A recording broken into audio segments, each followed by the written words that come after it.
9:02 en el gobierno de la mañana. El comentario de nuestro coordinador José Luis Mendoza y Cervantes. Muchas gracias, Rosendo. Gracias a ti, a todos nuestros compañeros, a este gran equipo de profesionales de la Z101. Mi abrazo a don Álvaro Arbelo, hijo, y como siempre mi mejor deseo de volver a compartir con él en cabina, cada día, en cada espacio. La Z101, esta plataforma inmejorable para nosotros amplificar nuestros contenidos, nuestra forma de pensar, no para que la gente piense como nosotros, solo para eso, para que piense, para que razone, así sea de manera crítica. Eso es lo importante de la democracia y del uso de los medios de comunicación.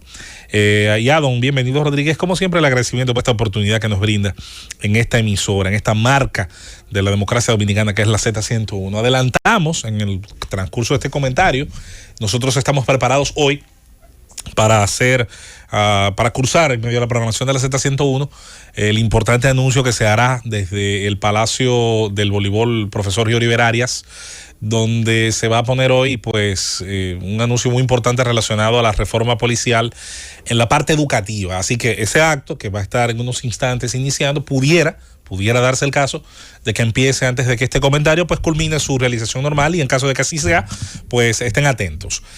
Hoy, lunes, un lunes como siempre que le damos mucha información del fin de semana. No solo tenemos la extraordinaria participación de los compañeros de distintos temas, sino que hemos tenido, como siempre, también la participación de importantísimos miembros de la Z101, en el caso del doctor Gemerista Escudera, así como también más adelante vamos a tener otros nombres importantes que van a estar aportando. Miren, dentro de los distintos temas en cuestión, y hoy ya Rosendo Tavares trató un par de temas internacionales, quería hacer un par de acotaciones. Los Balcanes, esa región de Europa, donde decía Churchill que ocurre más historia de la que esos pueblos suelen digerir. El fin de semana volvió a hablarse nueva vez de un posible conflicto, volvió a hablarse de una escalada que incluso generó algunas escaramuzas militares entre dos nombres que usted de los años 90 se aprendió: Serbia y Kosovo. La parte de los kosovares, donde hay unos pueblos cuya composición étnica, cultural es muy particular, los albanos kosovares. Los albanos de por sí son un pueblo muy particular en Europa, en su propia región, en su propia nación, ya son una excepcionalidad de toda la zona en cuanto a su idioma, en cuanto a su proveniencia. Y en el caso de los albanos kosovares se le agrega, además del tema de su idioma, además del tema de su cultura, el tema religioso. Y es que hay una presencia importante ahí de musulmanes, de personas que creen en el Islam, muy distinta a la mayoría de los pueblos de esa zona de la antigua Yugoslavia, donde hay una mayor inclinación hacia la creencia en el cristianismo ortodoxo, la iglesia ortodoxa griega, la iglesia ortodoxa rusa, que tienen una enorme influencia en esa zona del mundo. Pero no se queda en el tema religioso, aunque es muy importante este. Hay muchísimos otros temas políticos y económicos.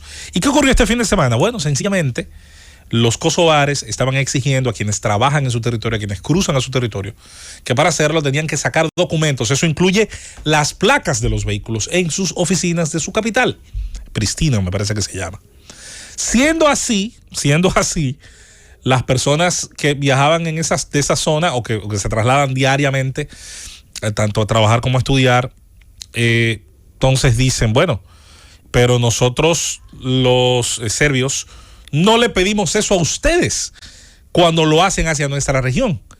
¿Por qué? Porque este trato, que se considera es una decisión hostil a los intereses de los serbios. Bueno, pues bastó eso, señores, para que revivieran fantasmas vividos en los años 90 y todavía en la década del 2000, cuando nos aprendimos los nombres de muchísimas áreas, de muchísimas de las 6 repúblicas, las que terminó escindiéndose la gran Yugoslavia que manejó durante mucho tiempo el mariscal Tito. Incluso hubo una gripe muy famosa aquí en el país, no sé si la recordarán ustedes, hubo una gripe muy famosa que se llamó Kosovo cuando estaba pues en boga este conflicto en el mundo. Pues en la República Dominicana, como siempre con la creatividad que nos caracteriza, pues mucha gente llegó a enterarse de que existía una parte del mundo con ese nombre, porque nosotros tenemos la fama pues de colocar los nombres de las gripes, de los virus, pues a partir de estos nombres. Quería hacer ese aclarando porque es un hecho que no debe pasar desapercibido. Ya se dice, hay toda una teoría de conspiración de que hay una influencia también de algunos poderes externos. Es bueno recordar que los Balcanes también tiene una gran concentración de pueblos eslavos. Los eslavos, como grupo étnico y lingüístico, son muy cercanos a los rusos. La Primera Guerra Mundial, para los que no recuerdan cómo arranca, cuando el 28 de junio se comete el magnicidio contra Franz Ferdinand, contra Francisco Fernando el Archiduque, entre otras cosas ocurre porque cuando el Imperio Austrohúngaro, un imperio central importantísimo de Europa, le exige una serie de condiciones a los serbios, quien sale en defensa de la pequeña nación serbia es el Imperio Ruso. Es la Rusia de los zares, la Rusia de Nicolás, que le dice, tengan cuidado con esos pueblos, son eslavos como nosotros, y en virtud de ese paneslavismo, que de ese espíritu político que durante tanto tiempo impregnó las decisiones rusas en Europa, pues arrancaron los bandos, los imperios centrales, la Triple Entente, la Triple Cordial, y así arrancó esa guerra. Aunque ahora ese paneslavismo no está muy en boga, porque los ucranios son eslavos, y parece que no importó mucho que lo fueran, pero sigue siendo sin dudas un importante elemento a tomar en cuenta en el tablero geopolítico. No estamos diciendo con esto que tiene valor de verdad la acusación directa a Putin de haber provocado todo lo que sea ahora mismo crítico en Europa. Si se cae un plato de la mesa, fue Vladimir Putin. No estamos tampoco de acuerdo con ese extremo, con esa forma de ver las cosas. Hay una guerra geopolítica y de intereses. Pero está claro que donde quiera, sí, pero, era que sí, donde quiera que el hombre pueda meter la cuchareta, como decimos en República Dominicana, Rosendo, pues hay que tener la alerta porque parecería, da la impresión de que está dispuesto a todo para fines de hacer valer su decisión de haber invadido un país soberano. Miren, nos trasladamos del hormiguero, del verdadero hormiguero geopolítico internacional que ya nuestro compañero Rosendo aclaró bastante. Solo queríamos sumarle un poquito a esa situación tan particular de esa parte del mundo que nos llama la atención. Miren, ha salido un dato, un informe del Ministerio de Educación de la República Dominicana, que compara la matriculación de 2019 y 2020 de nuestras escuelas. Lo que no se mide, usted no tiene idea de qué tan bueno o malo es. Lo que no tiene medición, lo que no tiene un canon, lo que no tiene un parámetro, no se puede saber la gravedad que tiene. Por eso la diferencia entre una calentura y una fiebre es el termómetro. El termómetro le da a usted una medida. Le dice, no, tienes 40, arranca para el médico, que ya eso no se baja con simplemente una ducha. Si tiene 38, 37, bueno, usted acude a medios caseros para controlarla. Pero cuando la medición da niveles de gravedad, señores, qué terrible. ¿Y por qué yo me refiero al término gravedad? Porque para mí no hay otra forma de llamarle al hecho de que se haya dado un desbalance negativo de 684,000 estudiantes del año 2019 al 2020 por la razón de la pandemia. Yo sé que mucha gente no le va a gustar, pero esto no es un concurso de popularidad y no hacemos comunicación para el aplauso fácil, no la hacemos. Ni hacemos comunicación, como dice el merengue, muy bueno, por cierto, para coger los mangos bajitos.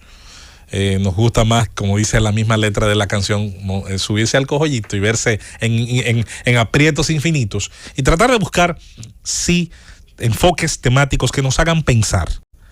Y una de las cosas que nos hizo pensar muchísimo era cuando la pandemia estaba en su peor momento, era ver al resto del mundo y decir, bueno, naciones de igual nivel de desarrollo tomaron estas decisiones con estas consecuencias.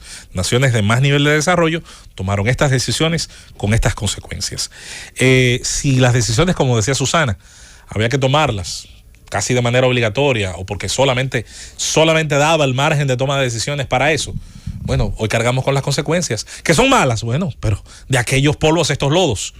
Y yo siempre voy a decir que el aula, la oficina, la industria, el transporte público y el comercio debió haberse hecho, como se hizo en otras naciones, un aliado de la educación de la población dominicana durante la pandemia. ¿Por qué había que educar a la población durante la pandemia? Por razones elementales. Primero, porque el distanciamiento social no es parte de la cultura dominicana, todo lo contrario. Nosotros nos saludamos, no con la boca, con las manos. Nos abrazamos, nos acercamos. Tenemos una cultura de acercamiento personal extraordinaria. Y había que, de alguna manera, ir en contra de esa dirección de esa aproximación tan natural, recordándole a la gente que guardara distancia, que en el transporte público teníamos que guardar 1 metro, que la fila en los bancos ahora se hiciera a mayor distancia.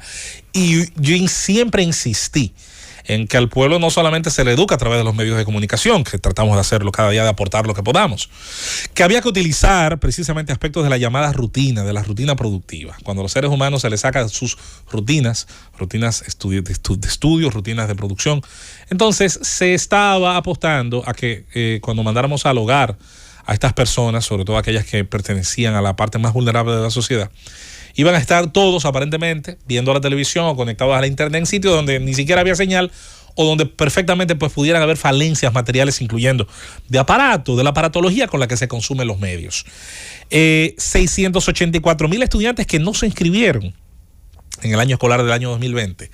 El ausentismo que también se dio dentro del propio marco de la pandemia. La dificultad de convertir los horarios educativos que se hicieron, yo sé que con mucho esfuerzo, pero también con un gasto enorme, con un gasto importante, que aquí algún día habrá que aquilatar en su justa dimensión cuánto fue gasto y cuánto fue despilfarro, con respecto a ese tema. Y mucha gente que también hay que decir, pescó en río revuelto y aprovechó esa circunstancia. Cuando hagamos y la distancia nos muestre esa situación, va a ser mucho el crujir de dientes, ese pasivo social que genera esa diferencia negativa de más de 600,000 estudiantes de familias que no vieron a esos muchachos ir a las escuelas. Yo quiero insistir en un punto ahí, no solo de política educativa, y es el tema de afectación social. Cuando llegó la tanda extendida, que fue una excelente decisión, aunque no necesariamente con el diseño ideal, pero una excelente decisión del gobierno anterior que presidió Danilo Medina, y que necesitaba sino ser mejor construida, más fundamentada, más fortalecida, ir llenando esos horarios de mejor instrucción, abarcar otros aspectos que nosotros aquí hemos señalado, algunos de ellos, como son los aspectos cívicos. Cuando muchos de esos jóvenes dominicanos se les aseguró que iban a tener desayuno, alimento durante 8 horas, usted le estaba dando a muchos padres, sobre todo de familias monoparentales, a la madre específicamente, a la madre trabajadora que tiene hijos en casa, usted le estaba dando una tranquilidad de ya ir a trabajar, sabiendo que sus hijos, los niños llave, los niños que salen y que vuelven a la casa con la llavecita colgada y que pasan unas horas que son horas demoníacas entre la espera de que llegue la madre y en esas horas, como dice el poeta Kell, en el claroscuro, que es cuando salen los monstruos, es cuando ocurre de todo, es cuando ocurre la influencia a veces negativa, excesivamente negativa de los compañeritos del barrio, de la calle, del muchacho ya más adulto, más adolescente que está interesado sexualmente en la niñita que va creciendo, que está apenas entrando en la pubertad. Nosotros mandamos para la casa a cientos de miles, y no solamente esos 600,000, otros tantos más de niños, cuyas horas más seguras eran en el aula, donde estaban quizás a expensas de muchas cosas, pero estaban lejos de sus potenciales abusadores sexuales, verbales y físicos. Ojalá que la lección sea aprendida, señores. Las aulas solamente deben cerrarse en una guerra. Al aula había que hacerle un refugio de la juventud y de la niñez dominicana. Así fuera el precio de hacer horarios especiales, de hacer los interdiarios, de disminuir a un 30, un 40, un 50% la población del aula. El tiempo lo ha demostrado, y lo ha demostrado aquí y en el mundo entero. Y los números están ahí de la pandemia. Los brotes escolares fueron mínimos en comparación a los de la población adulta. Y cuando ocurrió en países que mantuvieron las aulas abiertas, ¿sabe qué se hizo? En esas escuelas se hicieron cierres temporales y se recuperaron las clases. Tan pronto esos cierres determinaron que la condición sanitaria lo permitía. Y se conservó lo más importante, el pan de la enseñanza, la afectación afectiva que genera la escuela, pero sobre todo la seguridad que le da la rutina estudiantil a los niños. ¿Y cómo ayudaba eso a los padres? Infinitamente, dándole garantías y certezas de que mientras salían a buscar el pan, que era más difícil que nunca, sus hijos iban a estar en un buen lugar. La sociedad dominicana fue rea del miedo, es verdad, pero desarrolló un síndrome de Estocolmo. Le estaba dando las gracias a sus reos, a quienes le tenían cercados y a quienes sacaron a sus hijos de las escuelas, llevándolos una vez más a las afectaciones típicas de nuestros barrios, porque no salieron a chalets ni a mansiones. Volvieron otra vez más a tener las horas sin nada que hacer. Termina este comentario, pero ojalá que la lección de alguna manera la aprendamos. Ya lo que pasó, pasó, y el pasado no tiene arreglo, pero saquemos alguna moraleja de esto. Las escuelas, invertir en su infraestructura sanitaria, sus baños, convertir a las escuelas en lo que ha sido siempre, un refugio de seres humanos que aprenden, que comparten y que deben salir de allí como mejores ciudadanos. Protejamos protejamos esa visión. Y si alguna vez volviera a pasar esta desgracia, que ojalá que nunca ocurra, que sea lo último que se piense en interrumpir. Llévatelo, Cundo.